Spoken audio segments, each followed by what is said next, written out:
الحمدللہ رب العالمین والصلاة والسلام علی سید الانبیاء والمرسلین وعلی آلہ وصحبہ اجمعین۔ ناظرین، پروگرام ہے جنت کا حصول۔ میں ہوں ڈاکٹر سمیع اللہ زبیری۔ ہم بات کر رہے ہیں کہ کون سے اعمال ہیں جو جنت میں لے جانے کا باعث بنتے ہیں۔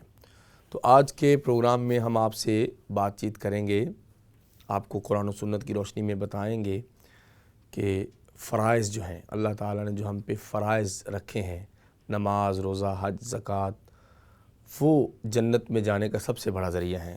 قرآن مجید میں ہے کہ جو لا الہ الا اللہ پڑھتا ہے، اور حدیث شریف میں بھی ہے جو کلمہ طیبہ کو صدق دل سے اقرار کرتا ہے، شہادتین کا، اور نبی کریم صلی اللہ علیہ وسلم کی رسالت مآب کا، تو اس کے لیے جنت کے راستے کھلے ہیں اور وہ جنت میں جانے کا ذریعہ ہے۔ پھر اس کے بعد اسلام کے جو باقی 4 ارکان ہیں، نماز، روزہ، حج اور زکوٰۃ، یہ سب سے بڑی چیز ہے۔ ارکان سے مراد ہیں پلرز، جس کے بغیر کوئی چھت قائم نہیں رہ سکتی، لہٰذا نماز، روزہ، حج اور زکوٰۃ کے بغیر اسلام کی چھت بھی قائم نہیں رہ سکتی۔ اس لیے یہ بہت ضروری چیزیں ہیں، یہ فاؤنڈیشن ہیں، یہ پلرز ہیں، اس کے اوپر اسلام کی عمارت کھڑی ہے۔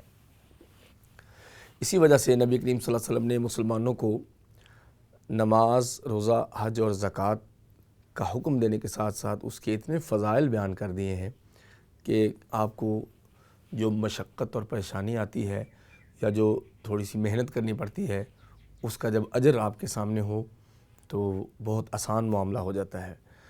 حدیث شریف میں حضرت طلحہ ابن عبید اللہ فرماتے ہیں کہ ایک شخص چوڑے سے سر والا گاؤں سے ایک شخص آیا نبی کریم صلی اللہ علیہ وسلم کے ساتھ، ثائر الرأس، چوڑا اس کا سر تھا، اس کی خلقت ایسی تھی۔ فہو یسأل عن الاسلام، وہ نبی کریم صلی اللہ علیہ وسلم سے اسلام کے بارے میں پوچھنے لگا۔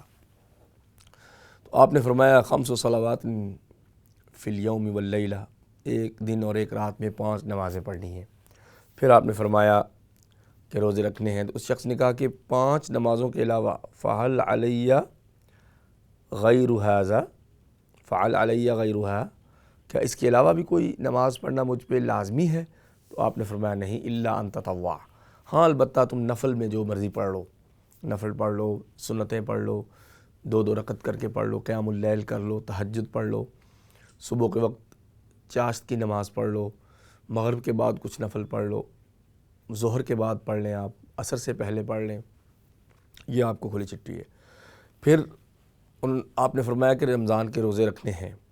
تو اس نے کہا کہ ان روزوں کے علاوہ حل علی غیرھا، کوئی اور روزے بھی مجھ پہ فرض ہیں؟ تو آپ نے فرمایا لا الا ان تطوع، ہاں البتہ نفلی روزہ آپ رکھ سکتے ہیں۔ کہنے لگا لا ازید علی ذلک شیئا، تو پھر میں 5 نمازوں سے زیادہ کچھ نہیں پڑھوں گا اور رمضان کے روزوں سے زیادہ کوئی روزے نہیں رکھوں گا۔ اسی طرح آپ نے ان کو زکوٰۃ کے بارے میں بتایا، تو اس نے وہی سوال کیا کہ جو فرض زکوٰۃ ہے، کیا اس کے علاوہ بھی کچھ خرچ کرنا مجھ پہ لازم ہے؟ تو آپ نے فرمایا نہیں، الا ان تطوع، ہاں اگر تم صدقہ کرنا چاہو، نفلی صدقہ کرنا چاہو تو وہ آپ کے لیے ہے۔ یہ حدیث 1397 نمبر 1397 بخاری شریف میں ہے۔ تو آپ علیہ السلام نے جب یہ فرمایا تو اس کے بعد وہ شخص کہنے لگے واللہ لا ازید علی ھذا ولا انقص، میں یہ جا رہا ہوں، نہ تو اس میں کوئی ایڈ کروں گا، اضافہ کروں گا، اور نہ ہی اس میں سے میں کچھ کم کروں گا۔ تو نبی کریم صلی اللہ علیہ وسلم نے فرمایا افلح ان صدق، اگر یہ بندہ سچ بول رہا ہے تو یہ کامیاب ہو گیا۔ تو اس حدیث میں کامیابی کس بات کو قرار دیا گیا ہے؟ فرائض پورے کرنے کو۔ اس نے کہا نہ میں فرض نمازوں سے زیادہ کچھ پڑھوں گا، نہ فرض روزوں سے زیادہ روزے رکھوں گا، اور نہ ہی زکوٰۃ سے بڑھ کے کوئی اور خرچ کروں گا، یعنی صرف فرض کر لوں تو کیا میں بخشا جاؤں گا؟ تو آپ نے فرمایا ہاں تم کامیاب ہو جاؤ گے۔ تو کامیابی تو جنت ہے نا۔ اس حدیث سے یہ بھی پتہ چلتا ہے کہ فرائض کا حساب ہوگا، نوافل کا نہیں ہوگا۔ نوافل اور سنتیں اس لیے ضروری ہیں کہ فرائض کے اندر جو کمیاں، کوتاہیاں اور غفلتیں رہ گئی ہیں، اس کو مکمل کرنے کے لیے، اس کی تکمیل کے لیے اور اس کمی کو دور کرنے کے لیے یہ نوافل کام آئیں گے۔ اور آپ کو پتہ ہے ایک فرض کے اگینسٹ 70 نفل ہوتے ہیں، یعنی ایک فرض کی جو ورتھ ہے وہ 70 نفل کے برابر ہے، اس لیے ان کو بھی نہیں چھوڑنا چاہیے۔ مگر یہ حدیث ایک اصولی حدیث ہے اسلام کی وضاحت میں کہ فرائض ہی مطلوب ہیں ہم سے، اور کامیابی کی جو چابی قرار دیا گیا ہے اور جو شرط قرار دیا گیا ہے وہ کم از کم فرائض کو بجا لانا ہے، یعنی ارکان اسلام کو بجا لانا ہے۔ اور اسی طرح حضرت جابر رضی اللہ تعالیٰ عنہ فرماتے ہیں کہ ایک شخص آیا، اس نے پیغمبر علیہ السلام سے عرض کیا، ارأیت ان صلیت المکتوبات وصمت رمضان واحللت الحلال وحرمت الحرام ادخل الجنہ۔